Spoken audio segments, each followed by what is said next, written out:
in the fields, milk cows again, eat supper, then go to town and stay past midnight at the meeting of the school. Yeah, absolutely. I love that. Agriculture is people. What do the other 99% do? What options do they have available to them because they don't have to worry about where their food comes from? Low prices squeezed essentially every farmer in America. But you farmers did what you always do. You kept on keeping on, you persevered.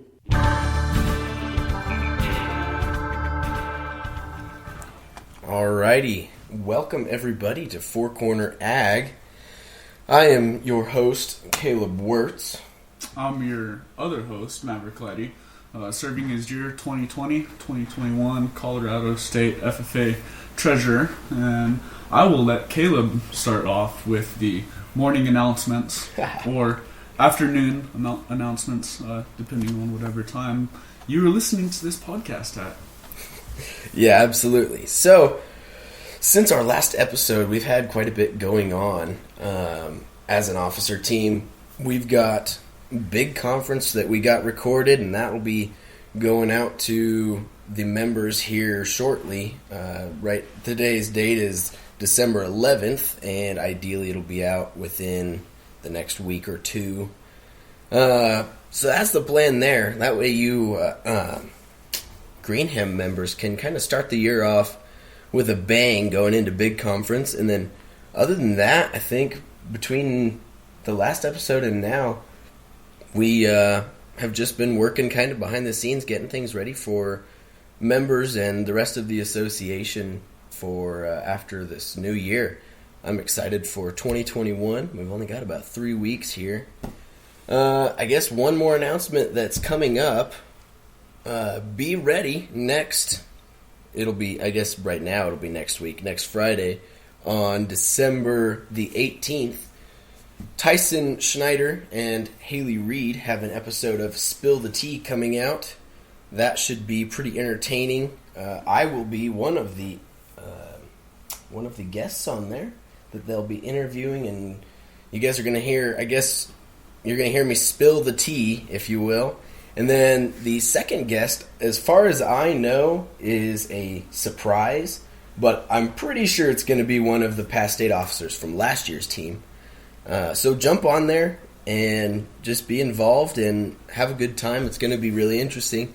You guys are going to learn a lot. But other than that, that's all of our announcements. I'm ready to get into this episode. Maverick, are you? Awesome. Yeah, let's dive into it. Today on this episode of the podcast with us, we have Dr. James Pritchett. He is the Dean of the College of Ag Science at Colorado State University. Mr. Pritchett, did I get that right? Hey, you sure did, Maverick. Thanks for having me, and thanks, Caleb, too. I appreciate the chance to sit down and chat for a bit. Yeah, we appreciate it. I've been looking forward for this for a while. It's been a minute since we've put a podcast out, and I think that this will be a pretty interesting hour here that we'll have. Let's start off here. Let's talk about kind of what your background is, how you went from being a kid growing up in rural southeast Colorado to now you're the dean of a college at Colorado State University. I think that's a pretty lofty goal that you had there, and I would love to hear how you got yourself there and anything you have to say about that. Hey, that sounds good. Thanks for that question too. You know, I don't know that people plan on becoming deans of colleges of agricultural sciences, but it's funny how doors sort of open for you. And if you've kind of accumulated some skills and some ideas, and you're always striving a little bit, you kind of walk through those doors. I was, you were just talking about green hands listening a little bit ago, and it made me think a little bit back to remembering the FFA Creed, memorizing that and speaking it for the first time. Do you guys remember the first time you gave the FFA Creed all the way through? Yep, and I've been reminiscing on that because my sister just gave it yesterday. So all that that's Creed pretty stuff. Neat. Did you guys have an event that was associated with the FFA Creed for all the people who became green hands for their chance to speak in front of the public for the first time? Did you guys have that in your chapters? I know I did. We make Green Hand kind of the whole first year extremely, I don't know, a big event for all of the Green Hands.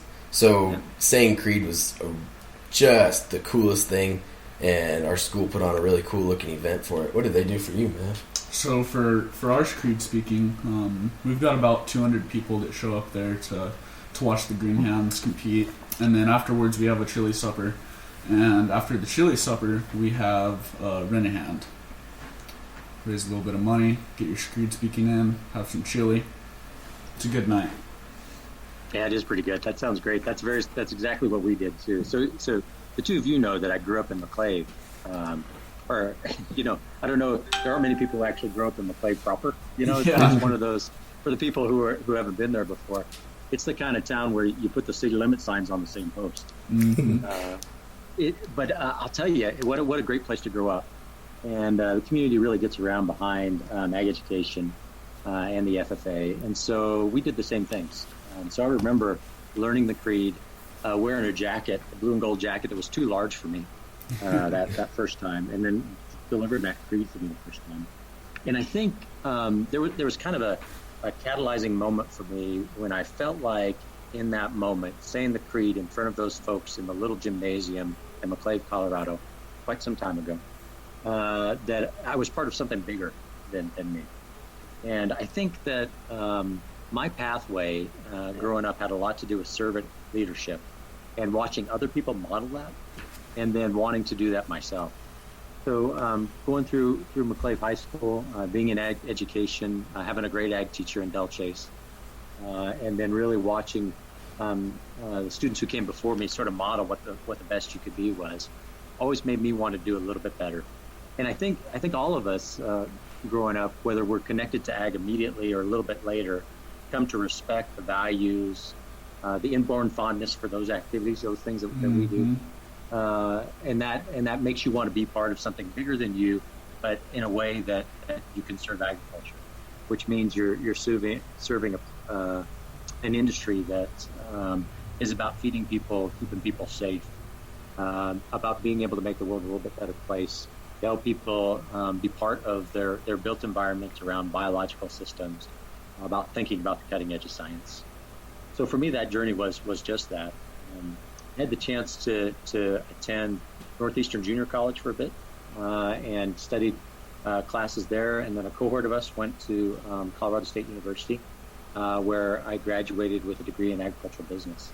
So it was kind of neat. At CSU, it's a bit of a family of folks that study agriculture. It feels like a big university, and a lot of our FFA members that have listened to this know about the campus because they've been to CDEs before. But I really just made lifelong connections there in that small family in the College of Ag Sciences. I met the same people that wanted to propel me and find opportunities.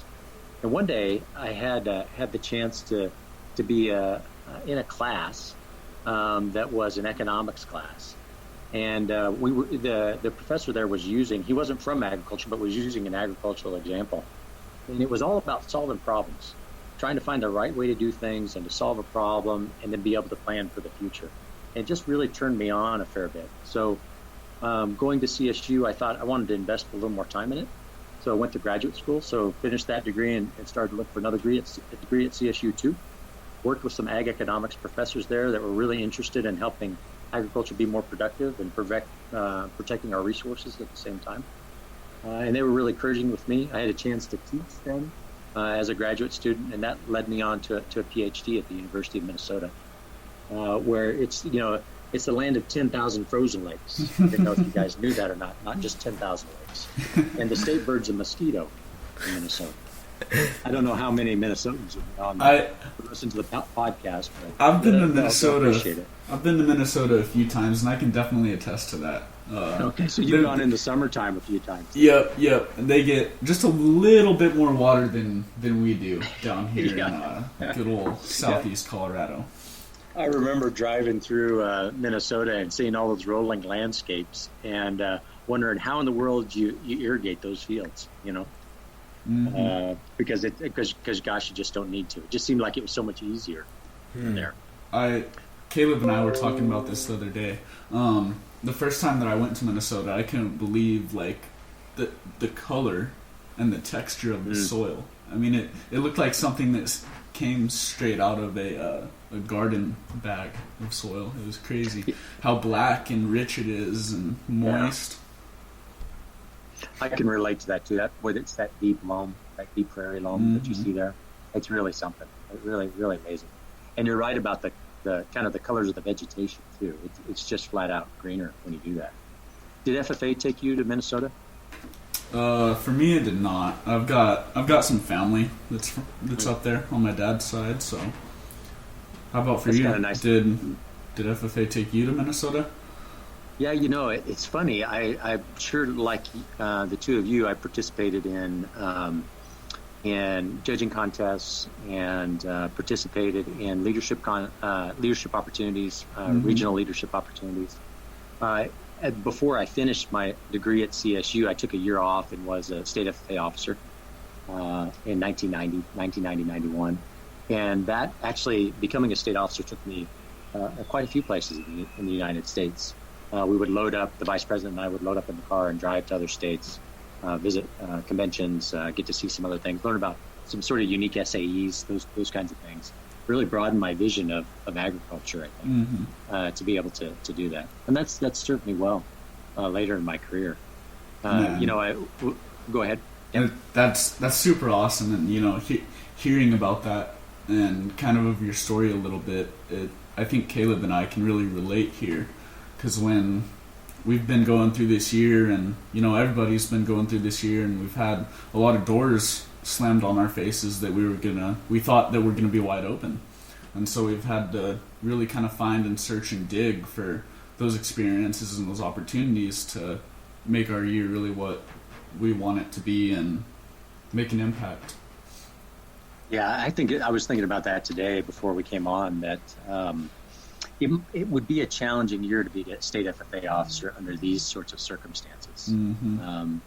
And I really like the attitude that you have about digging in and finding ways to leverage it to grow it, and find some uniqueness. And I suspect the folks that are going to listen to this podcast are in the same boat, right? They didn't sign up for this, not by any stretch of imagination.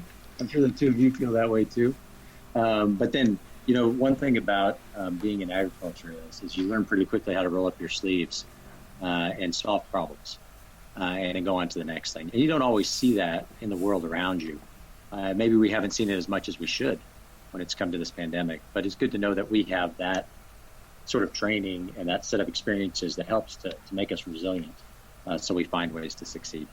So I appreciate that. Do you guys have a signature FFA moment in your mind? If I were to ask you that, hey, what's your signature FFA moment? Yeah. Do you have one that you kind of pick out right away? Yeah, you the way that you talked about your the creed speaking, that kind of embodied my experience at my first national convention. I remember getting there, and I thought it was going to be awesome and cool and everything, but I was one of those kids that was just kind of going for the vacation aspect of it. And once I got there and we were in opening session, it totally changed my perspective, and that's when I knew I was hooked on FFA. That's when I knew I wanted to be a state officer. That was the feeling of being a part of something bigger, and that inspiring task to feed the world, what holds us all together. That's what I felt there at that national convention, and that was my defining moment in FFA. How about you, Caleb? Did you have a moment that would just, if you were to say, hey, this is my signature moment in FFA, do you have one that stands out? I do, and it's interesting that mine's at national convention as well.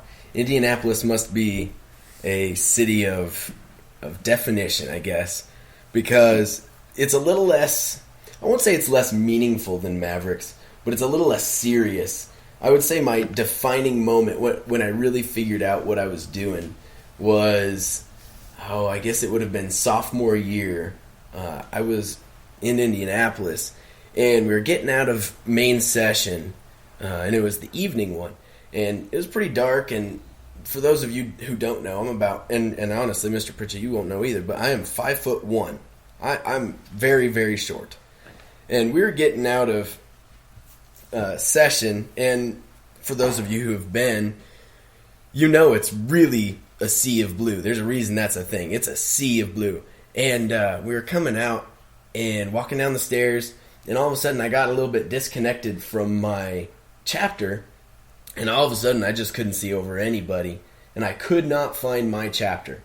But rather than them kind of stopping and realizing that the short guy of the chapter was gone, they just kept going. And so they ended up headed back to the, they caught a bus and headed back to the hotel without me. And I eventually made my way out of the event center and onto the street, and I was looking around, and I could not find anybody I even knew. Now, I looked and looked and looked, and finally I just gave up, and I said, okay, at least the Lord blessed me with a good sense of direction. So I just started walking down through downtown Indianapolis back to the hotel by myself, which I will recommend not doing, by the way. Always stay with your buddies. But I walked back, and I finally made it to the hotel, and it was all fun, and really it ended up fine. But in that whole entire experience, I realized that throughout that whole situation, if I would have been around a group of 70,000 other people that weren't wearing that same blue jacket, I would have been so lost. I would have not known where to go. I would have just had no allies. But what was beautiful about it is that I was around 70,000 other members that were going to, have my back and make sure I knew where I was going and what I was doing. And throughout that, I made it back safe. I was able to walk with other chapters from, I think I ended up walking with the Louisiana chapter back to the hotel. And, it really just shows what FFA is all about, and that's being one big organization that no matter where you're from or what your background is, we're all in agriculture and we're all practicing and bettering ourselves. And, oh man, it was just an eye-opener for me. Getting lost just showed me that we were all in this doing it, together. And I know if you say we're all in this together, it kind of gets everyone going with that one song. But really, that is exactly it. We're all in this together, and it just amazed me. That's super abstract and super deep, and I love it, dude. That's awesome. I appreciate that. Pretty philosophical for a day like today, isn't it? I think that's a good metaphor. It's right. When you come across somebody who's been in the FFA, and I can say this being older now and later in life, to meet people who have been in the FFA, you instantly have a connection. Mm-hmm. And I think that's pretty neat. I think it's awesome to feel like you're part of a new thing. Oh, absolutely. That story reminded me, too, of the first time we went to National Convention. So it was a little later in the year when I came through FFA, so we went in November. Okay. Kind of late November. And we had basketball practice, and then we went to Lamar because everybody took the train to go to National Convention. And this is when National Convention was in Kansas City. Mm-hmm. Oh, wow. And so we all got on the train about 8:30 that night, and then took the night train. First time I'd ever been on a train. Took the night train all the way to Kansas City. And of course, it stopped in every little town on the way. and so we got there in time for the opening session in the morning. Oh, nice. So hopped out of the train station, got in 4 separate cabs. We all showed up outside the convention center there in Kansas City and opened up for the National FFA Convention. Boy, what an exciting time. You just feel like you're part of this bigger thing. It's just like you said. That's back awesome. In those days too, Colorado, the whole Colorado contingent stayed at the same hotel, and we all stayed in the same floor of the Radisson Muehlbach Hotel up on the 7th floor. Mr. Oshner will remember that because he and I are of the same era, and we'll remember staying in there right downtown for that National FFA Convention.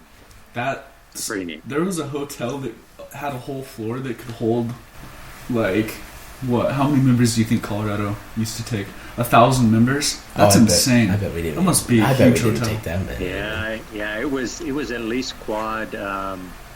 it was at least quad sleeping, and it was a big hotel. Radisson was a big hotel. Boy, howdy. That is, I can't even imagine staying. I think that would be pretty unifying, though.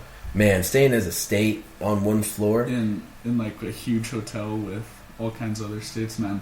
That would be cool, but, you know, I did really enjoy, like, having, you know, a chapter from, like, California. Yeah. You're on your left, and having a chapter from West Virginia on your right. And that was cool. This is definitely a different experience. Like, we were talking a little bit before, you know, just the people that I've met through FFA is that networking is life-changing. Where that can take you and where it can get you and what it can teach you. It's incredible. Yeah. Mr. Pritchett, are there any that really sparks my curiosity. Are there any members, fellow members from, I guess you said your era, that you still are in communication with? Are you, I don't know, what is that like?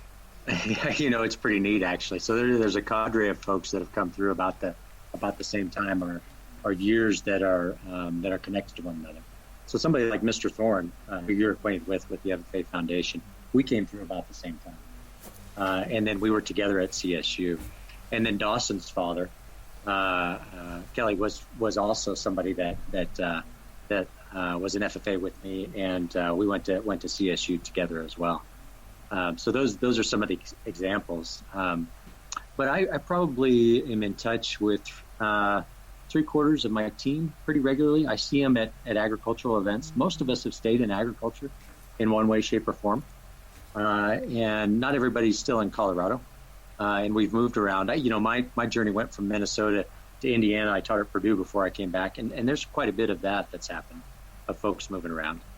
Wow. And then I know a fair number of people who were state officers that are now the presidents of banks, or they have their own companies. I know an FFA member that has become a judge, and so it's pretty neat. It's pretty neat how that happens. And then folks from other states too. You know, I've got friends from Nebraska and Texas and Alaska that I stay connected with for something that's 30 years away from me now as a state officer, and longer than that as an FFA member. Man, that's awesome.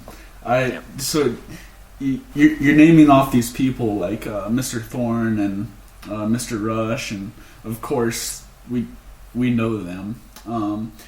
Do you have any like great stories that you could tell us about Mr. Thorne or Mr. Oshner? Because I would love to hear those, and I would love to bring those up at a dinner with him sometime.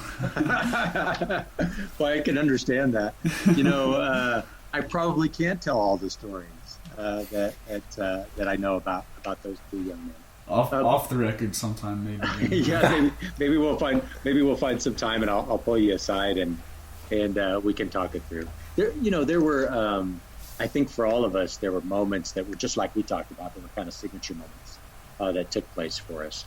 Often when our era was coming through, we worked at the National Western Stock Show, and there was a petting zoo that was at the National Western Stock Show as well as at the State Fair. And as FFA officers, we were in charge of that, working with local chapters. And so we would get up early in the morning, go do chores, and then go to the state office where the vocational student organizations were headquartered, and shower and change, and then go back and work, and then finish up. So you might spend those 16 days up in Denver every day at the stock show taking care of it. But we stayed with the state FFA advisor then. And both Mr. Oster and Mr. Thorne probably remember sleeping in the basement of Dean Hollenbeck, Doc Hollenbeck, who was the state FFA advisor at that time, and being down there and sleeping. He had a waterbed and some mattresses in the basement. It was an unfinished basement, and there wasn't a heater in that waterbed. So here it is. We're stock show. It's January, and that thing is freezing. It's an ice bed. He'd come down and he'd say, "Wake up! We got the best day in front of us, the best day of our lives." And so we would get up and go outdoors and thaw out our cars a little bit, and then drive to stock show, go take care of all the animals, went in, showered, and then we went across to a little diner that was across the street, and we were sitting there having breakfast together, and we were watching, And suddenly there's this big dually that comes in, and it's trying to parallel park on Spear Boulevard. Oh, no. Colorado, very busy street. Right? Oh, no. We're watching it. This guy go back and forth and back and forth. And finally ends up parking a little bit on the sidewalk. And we were kind of, we were snickering a little bit, not completely respectful. And the gentleman gets out of the dually, and it was the starting strong safety group. Oh, man. That would be So wild. we promptly completely changed our attitudes about that. And he came in, and we got to chat with him a little bit, and it was kind of a neat little experience. So things like that they'll remember. They'll also remember how every year the state FFA advisor went elk hunting, and he happened to get an elk, and that is what you ate nearly every single evening when we had National Western Stock Show, because he needed to get rid of that elk because it was sitting. I don't know that I would complain about that part. That sounds good. That's awesome. That kind of reminds me of that reminds me of some experiences that we've had kind of recently with our officer year. Now, did you guys get much face-to-face time as a state officer team? Is it mostly electronic and virtual for you? Yeah, as an officer team, we've mainly had to make do with our Zoom calls and virtual working together, just as the rest of the associations and, well, really the state. I mean, we got to do what we got to do. So it's mainly been online, and we're doing our best with that. I mean, great things like this podcast and Spill the Tea, little things like that allow us to connect with our members online and still kind of make that one-on-one personal connection as if we were in person. It's not the same, but it's what we've been trying to do. And as a team, we've met up twice now in person. We went to State Fair for a day. We went down to the heifer wrangle. That was pretty fun. We wanted to really emphasize respect for our sponsors, and so we actually got to video chat them while they were watching the heifer wrangle. So each member that was showing their steer, each sponsor would watch that one. And so that's how we got to really interact with our team and the sponsors at the same time. And then other than that, the second time was, well, just a few weeks ago at the meet and greet that Mr. Thorne put on for the foundation. And that was all at the stock show complex. So that's all we've really been able to do, but it's been very productive, even though, it's been different. Yeah, we've missed out on, a lot of opportunities, but we've also hit on some great opportunities, like you said, this podcast, Caleb, what we're doing with our social medias. It's kind of frontiering, exploring new horizons, trying to find different ways to meet and connect with members in this uncertain year where we're not getting to do normal stuff. Usually our year is like completely lined out for us. We have this event happening 6 months from now, and we have them marked down for this date, and that's what it's going to be. And this year has been none of that. If an event happens to pop up, we'll find out about it about a week before, do it, and it's just, there hasn't been much going on, but we've tried to make it count as much as we can. Well, you're doing a great job. I get the chance to meet and talk to ag leaders in the state, and we hosted. We have a meeting every year that in the fall, and then actually we have it in the spring as well. That the president of the university at CSU, Joyce McConnell, brings the heads of all the commodity groups together to just talk about what are the issues in agriculture, give them updates from the university, that sort of thing. And Bill Skevy was on there, and you probably really know Bill. He heads up the Agricultural Council, which is the lobbying group in the state legislature for agriculture. And all the commodity organizations, when they agree on legislation, will form a coalition and really get behind that piece. So Bill heads up the group that really sets and defines what the coalition is. Bill has really spoken highly of you in that meeting and when I've talked to him personally, and he's really excited to connect FFA state officers with the commodity organizations around social media going forward to help to tell the story of agriculture. And there's a real opportunity for us in COVID to tell the story of agriculture because we haven't taken any days off.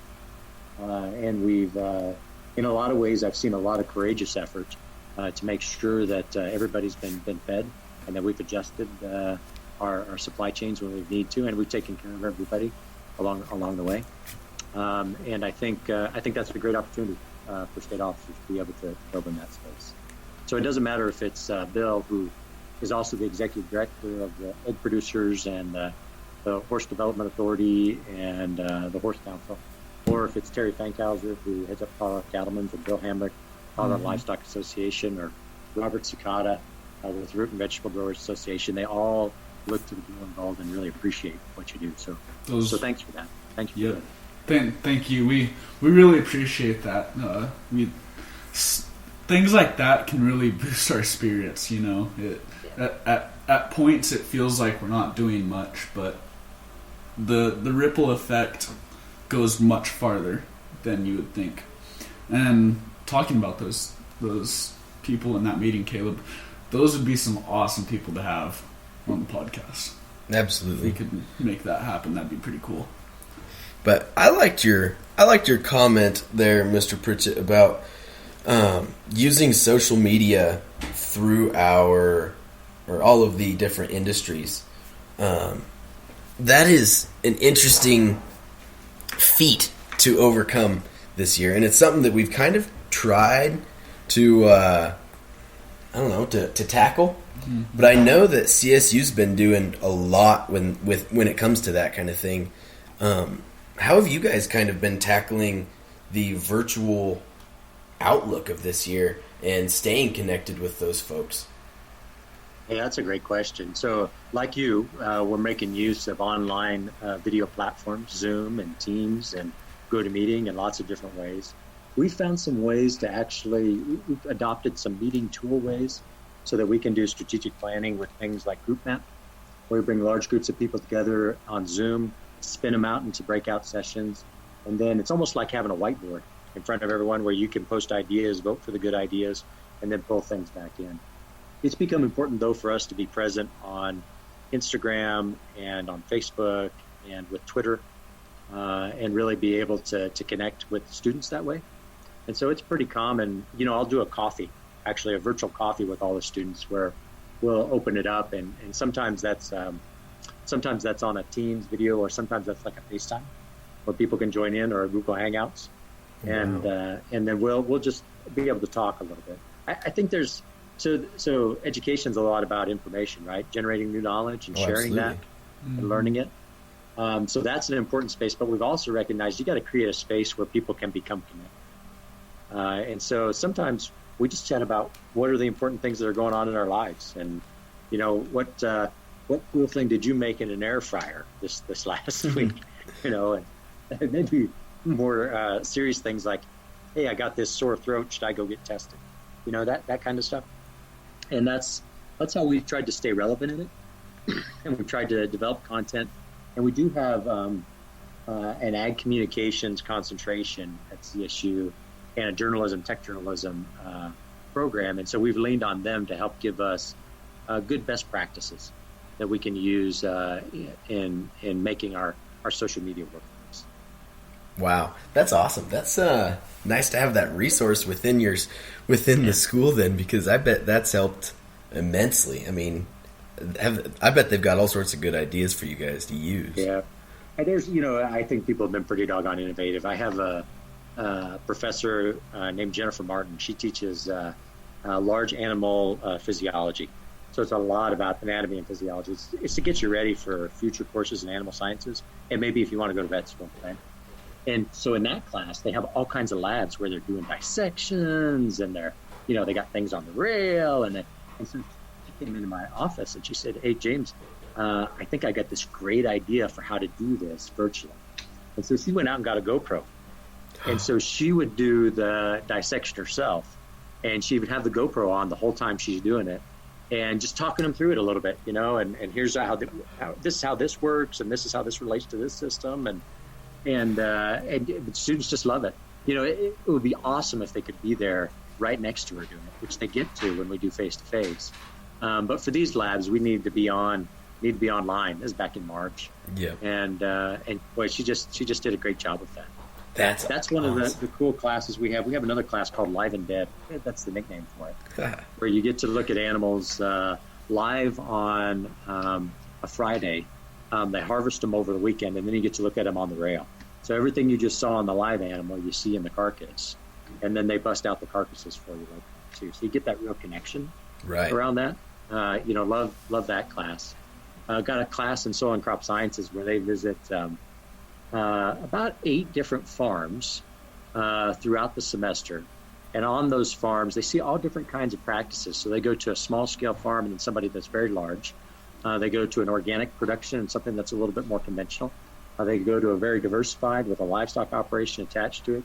And then folks that are really focused very tightly on value-added products that they're taking direct to the consumer. And as teams, those students in those classes get to break down that farm. So there's somebody who does the financial side, somebody who does the cultivation side, somebody who does the water side, whatever it happens to be. And then they find one element of the farm that they want to take for a test trial, a new idea. And then they just cut loose on that and prepare a report that they can then share with the farm owners. And that's really kind of cool. It's a lot like having an SAE in the sense that there's experiential learning. It's taking the things that you're learning in a classroom and that maybe you've learned in your life and putting them together in an experience. They're really kind of point you in the direction of things you'd like to do, and also adds another tool to your toolkit. So I get pretty excited about that kind of learning and being able to do those things. And that's the impediment, right, for virtual, is that we have to find ways to be able to make that happen, even as we're trying to keep everybody safe and slow the transmission of the virus. Right. So yeah, it's been interesting. Like you, it's been interesting to try and figure that out. Right. Absolutely. What really stuck out to me, what you said is looking at the animals live and then dead. Like, that sounds so cool. It does. It really does. Like showing animals and everything, and then that'd be so cool if you could, like in a livestock class, let's per se, like judging livestock, right? You judge your species, and then there's a terrible one, and then a really high quality animal, and then your couple in between. It'd be cool to see those animals alive, and then in the slaughterhouse a couple days later to see what they really looked like. Yeah, absolutely. That is so cool. What a neat to see what learning it shows opportunity. Up and see what industry's asking for, right? So you bring in a guest speaker from somebody who's a cattle buyer, and maybe somebody who works in the plant, and they talk about the things they're looking for as part of their job, and maybe they talk a little bit about food security and things. It's been fun for us too, because we've got a slaughter facility on campus, right? Not a lot of campuses have it. Oh yeah. We've got one on campus, and Temple Grandin designed essentially the front end of that when we bring our livestock in, so that we've got the best practices when it comes to animal welfare. Yeah, absolutely. Understand behavior when we bring them in. And I think being able to teach that and having Dr. Grandin stand there and talk you through it a little bit, that's just a really cool experience. And then get the chance to work on that. Later on, students have the chance to work in all of the different production sides of what we do that gain some experience. So it's not just the class experience, but you're going to go work for somebody like Dr. Grandin or Dr. Delmore or Dr. Belk and Dr. Martin, and actually get to work alongside them and see them in their expertise. Right. And those are the same folks that when there's a food pathogen outbreak somewhere, the Department of Agriculture is calling them and saying, hey, we need your help. We need you to come look at this plant and help troubleshoot what took place here. And they're the ones that go out and do that. So I like that connection. I like that. And I think FFA prepares us to be successful in that space. And that's a debt of gratitude that I owe Ag Education and owe FFA. Oh, absolutely. You're exactly right about FFA providing those, Ag Education and FFA providing those opportunities. Just as a little snippet into it, I actually had the opportunity So I'm from Highland High School. I don't know if I have communicated that to you, but a couple years ago in 2018, I was on the state-winning meat judging team, and my coach was Dr. John Skanga. Sure, yeah. And so a lot of those names, like Dr. Pritchett and Dr. Grandin and everything, like I've met and have had conversations with those people. And also you guys' new facility, I've not gotten to explore the new facility, but I did hours and hours and hours of training in the old facility.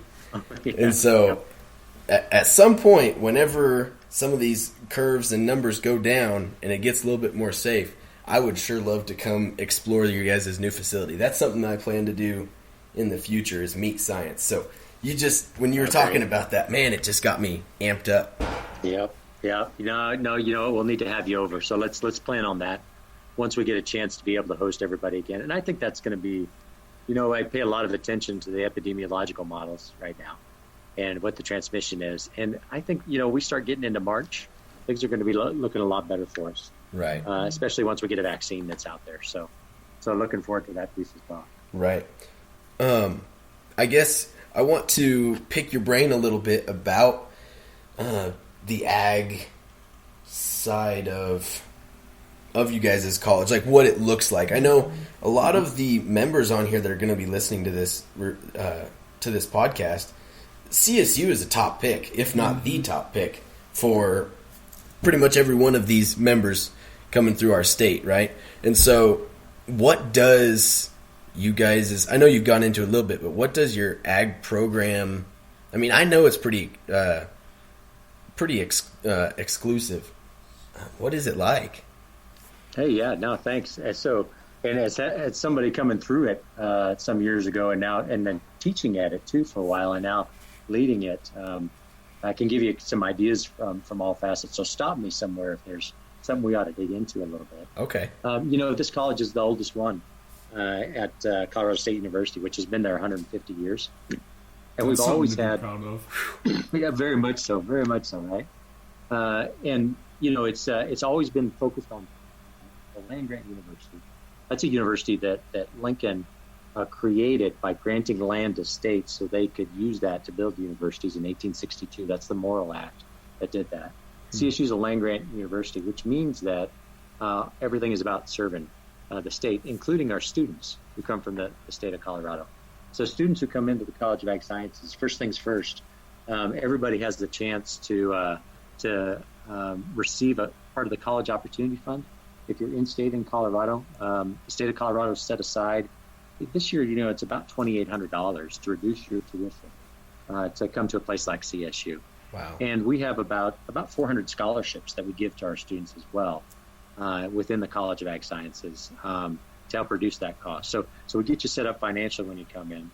And as a first-year student, you have the chance to be able to be part of one of 5 different departments, about 10 different majors. So the 5 departments, we've already talked about animal sciences. In that department, not only is there meat science and nutrition and reproduction, a lot of pre-vet students like to go to animal sciences, but there's also the equine science program, one of the best undergraduate equine science programs in the world, and some really neat research that they do out at the Equine Center. So that's in one department. We have a Department of Ag and Resource Economics, which also houses our ag education program. So the two of you know Dr. Enns, I'm sure. Dr. Kelly Enns. That's her home department, and that's where all the ag teachers get their licensure when they teach in the state of Colorado. That's also where our ag business major is. So for our students who go to work, everything from managing their own farm and ranch to the local bank to the very large corporations like an ADM or a John Deere or a Bayer AgriScience or a JBS or a Cargill. That's the major that kind of carries you through. Is that place. That's also where we do a lot of policy work too. So agricultural policy and water policy, which I know a lot of students are interested in. Our water economists are in that department. We have a Department of Soil and Crop Sciences as well. A lot of cutting edge technology in that department if you're that kind of a major. And in fact, if you're interested in precision agriculture, or what I would call decision agriculture, which is using the data, the cool data that we get now, and using that to make farming decisions, that's a great place to be. We also are really interested in soil health in that department, and do a lot of investments around understanding nutrient cycling and carbon, crop rotations. That's where all of that takes place. Wow. We have a department of agricultural biology, which includes everything you wanted to know about weed sciences, and not the weed, the cannabis weed, but the other kind of weeds, the kochia, which is a little harder to deal with. That's where all of that takes place. And it's also where our entomologists are. So wheat stem sawfly is a big insect challenge we have right now in Colorado. It's laying down a lot of wheat, especially in eastern Colorado. And cytospora, which is affecting the peach trees, pathogen affecting peach trees in the western slope. That's the department that works on that, those kinds of problems. So we've got our entomologists that are there and our plant pathologists. And the ag biology major then is about studying those diseases and understanding cropping systems, whether that be in a conventional method or an organic method, for being able to treat that. Those are the folks that develop herbicide resistance tolerance in our wheat, our Colorado wheat. There's about 2.5 million acres of wheat in Colorado every year, generates about $400 million in revenues. About 3/4 of all the wheat that's grown in Colorado came from germplasm that we developed at Colorado State University. Wow. So pretty cool to hang out with those scientists and participate in what takes place. Yeah. So, Mr. Pritchett, I got a little snippet here. So I've got a little bit of experience with those folks. I worked a couple years ago for a farm there off of Highway 14 on the Weld County side of 14 by it was dryland right directly across from the dump, the county dump. And I know where that is. Yeah, absolutely. And so I worked there, and I actually had a pretty cool run-in. We had a field of wheat, of dryland wheat there, and there's a large patch of rye that we could not get to go away. And what we ended up doing was one of the students from CSU came out and took samples, and actually took samples a couple times on different dates. And I guess they were able to find and do research on a strain of it was resistant rye, and it was really interesting because they were able to help us figure out how to get rid of it, and in the end we did. But it was just such a cool thing because they had all of the equipment. It looked like just the most professional setup that could be, and I don't know, it really was interesting to me. Hey, that's pretty cool. We've got a guy that we work with. His name's Todd Gaines, who FFA member who came to CSU, and he posed the question one time. He said, doggone it, we've got kochia, which is a weed that is just really good at surviving, right? Oh, absolutely. Survives frosts pretty well. In a drought, kochia will stay green. Boy, it takes a lot to be able to kill kochia, and then with an herbicide, tough to do. He said, I wonder if genetically we could find out what makes kochia so tough. Right. And is there a way that we could take the important parts of chromosomes from kochia and put that into crops so that we made them more freeze tolerant and better able to tolerate drought? So that's the kind of cool work that he does, and he's making some progress running down that side of things. Really? He does a lot of work out at our research farm. So if you've been down I-25 headed north towards Cheyenne, there's the Anheuser-Busch plant on the west side there. There's a set of soccer fields, and then on the right-hand side, that's where our deck is, right? And so for CBEs, you might have made it out there. That's where we do all that work. So we got about 1,200 acres that are out there. About 600 of that is under cash crop cultivation we use for our livestock herd for the research that we do there. And then the remainder is all test plots on that kind of work, our genetic work, our herbicide resistance work, our soil work. A lot of our horticultural work gets done a little bit further south along there. That's where that takes place. So it's a great place for us to learn, be able to do that kind of work and serve the state.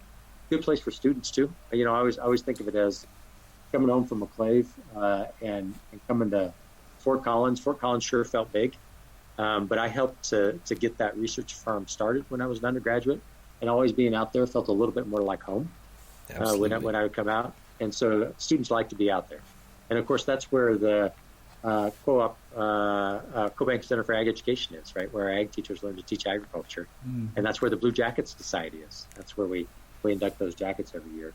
And where the Colorado Ag Hall of Fame, that's where we've got those portraits up at, is in that building at that location.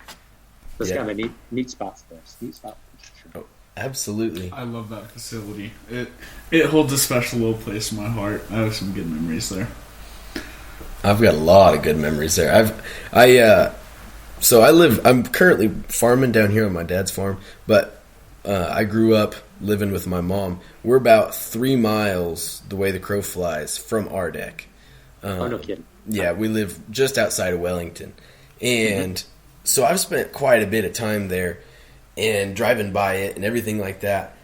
Just watching students get to cultivate and really build up the best crops that they can and do that research and everything is interesting to watch just from the interstate, right? So is that like an opportunity that that students that go to CSU, do they all have that, or what does that look like? Yeah, that's a great question. So we do make a point of teaching classes, especially first-year classes, out at Ardek. There's a little bit of learning that takes place, especially even if you're familiar with agriculture, you might not have seen the diversity that's represented in ag. So it gives you a chance to be able to see that. And then we hire work studies and employees, seasonal employees, to come out there and work to handle the operation side. So the kind of the basics of the cultivation, irrigation. We put some folks in the shop to give us a hand in the shop, on the livestock, on the feeding side, to help us work cattle, which is primarily the species that we have, but we do run some pigs and sheep there as well. And then our individual scientists will also hire students to help them do their research.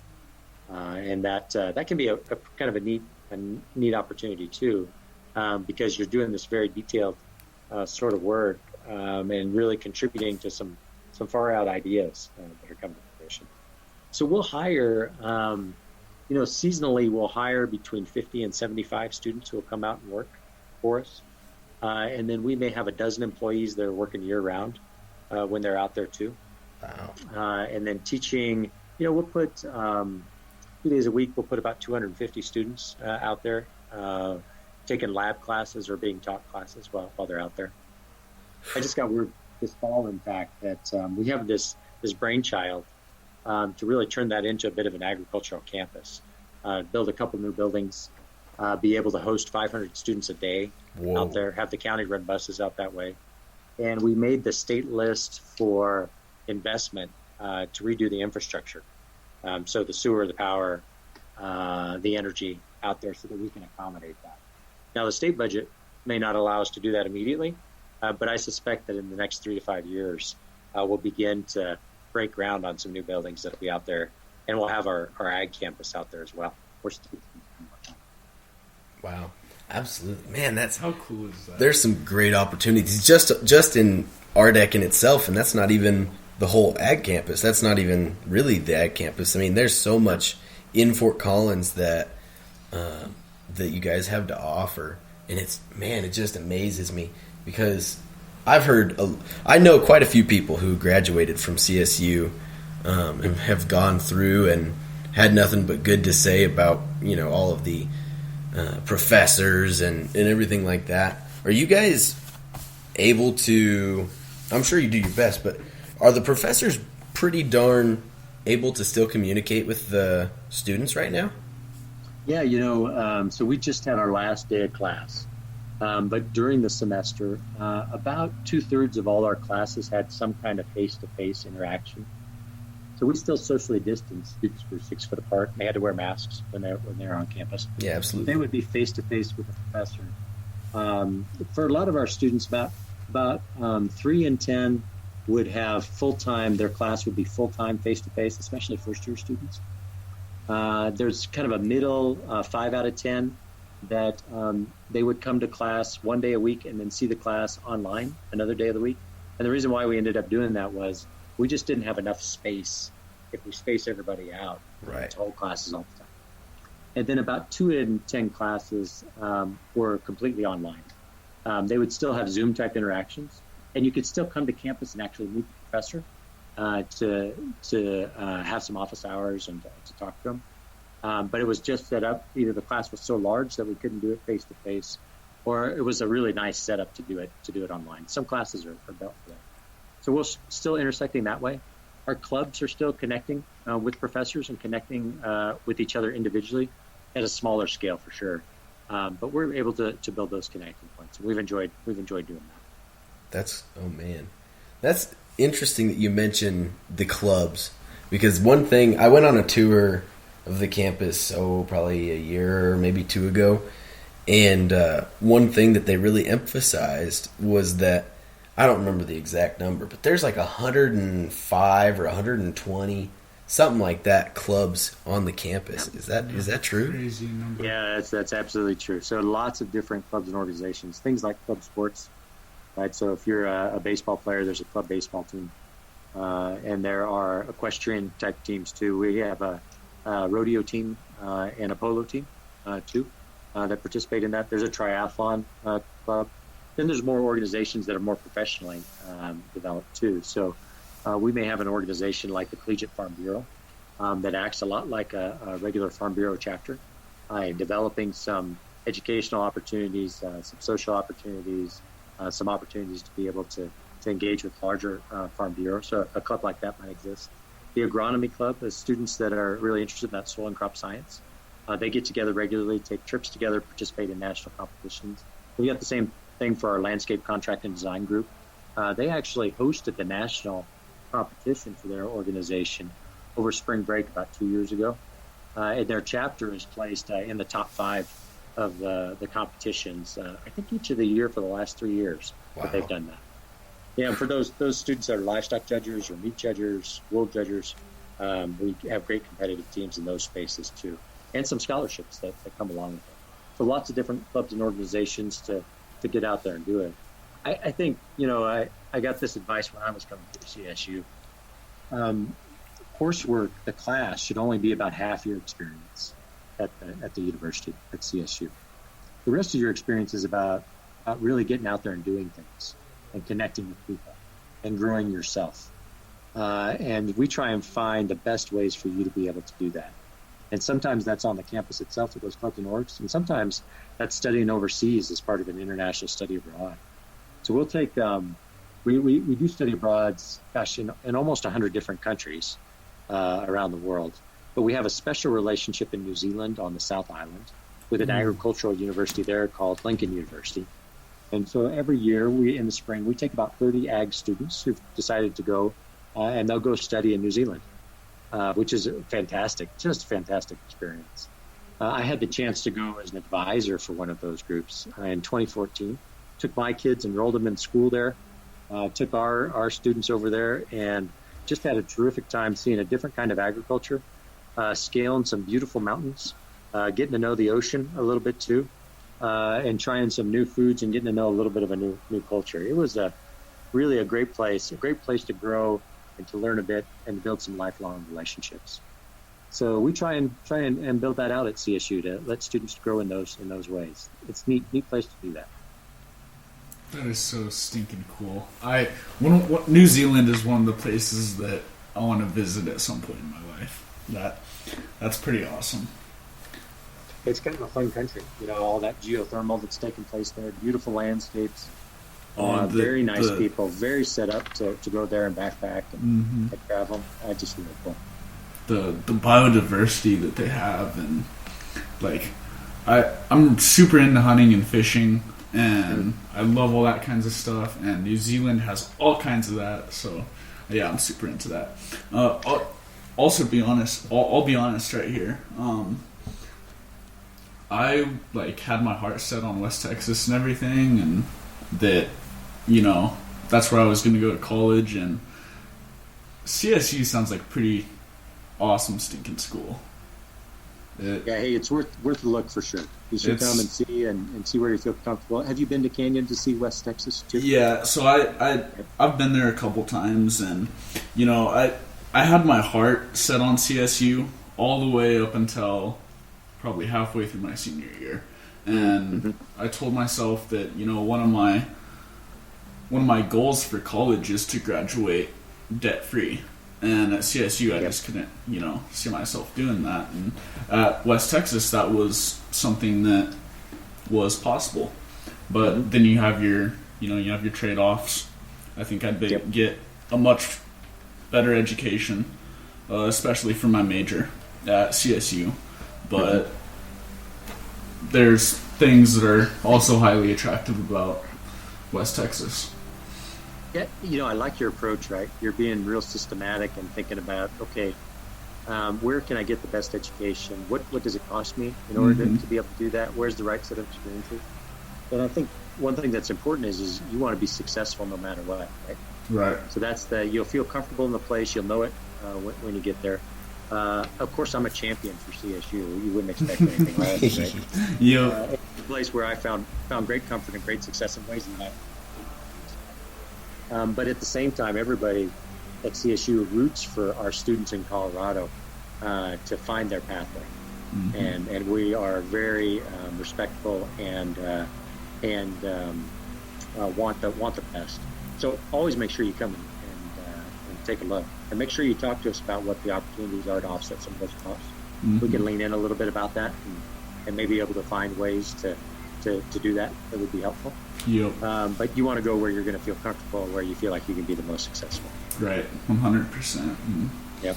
We'll see where I'm at a year down the road from now. Yeah, I'm completely opposite of you, man. I've been set on CSU since freshman year, and ever since I've been set on it. So I really have I don't know. That's just what I've always wanted to do. It really, ever since I remember this specifically, the very first day. It was because of meat science. But I walked in, and we got our frocks on, and I had my hair and beard net on, and my hard hat, and we walk into the cooler, and just rows of retail cuts were ready. And the reason that they were all lined up was because I was terrible at retail cuts. I was just so bad at memorization. But I remember going through and spending like 3 or 4 hours just in the cooler getting them down, and I walked out of there and I had them way better memorized than I ever had before. And I realized, I was like, holy smokes, this school, like, they know what they're doing. And I don't know, it just sold me right there, and I've been set on it ever since.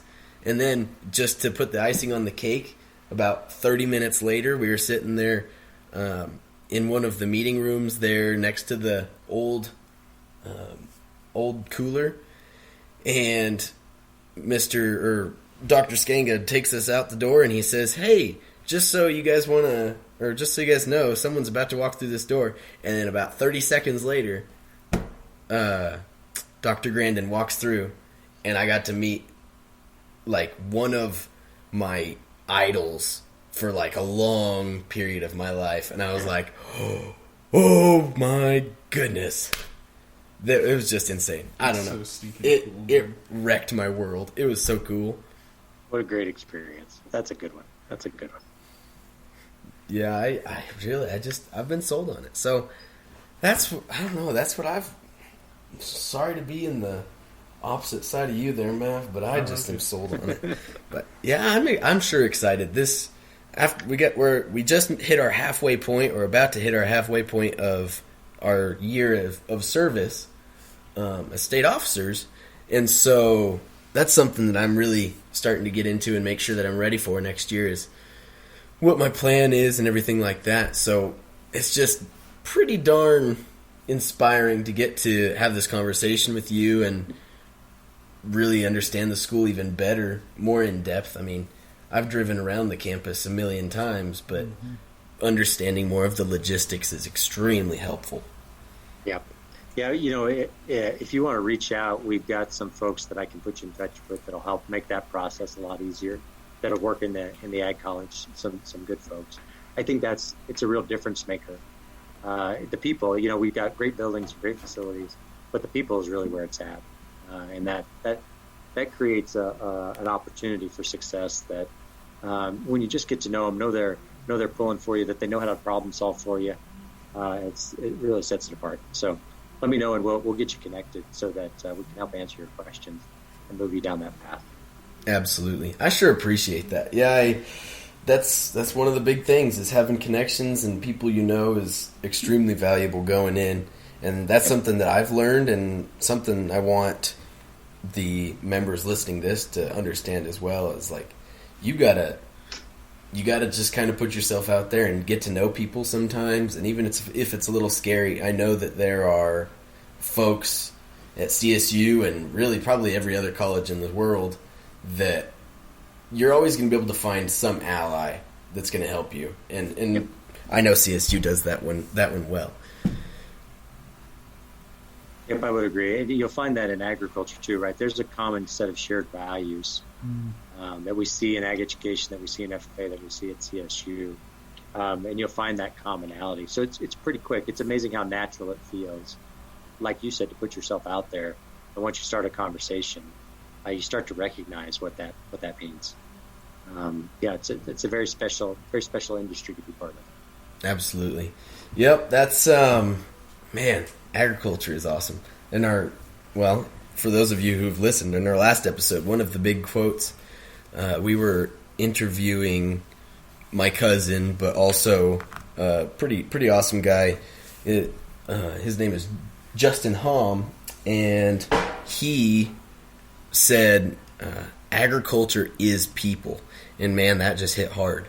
And so you saying that, that there are those connections within our industry is just beyond true, right? You've always got those allies.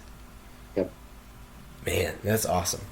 Well, we're getting ready to wrap up our episode here, Dr. Pritchett.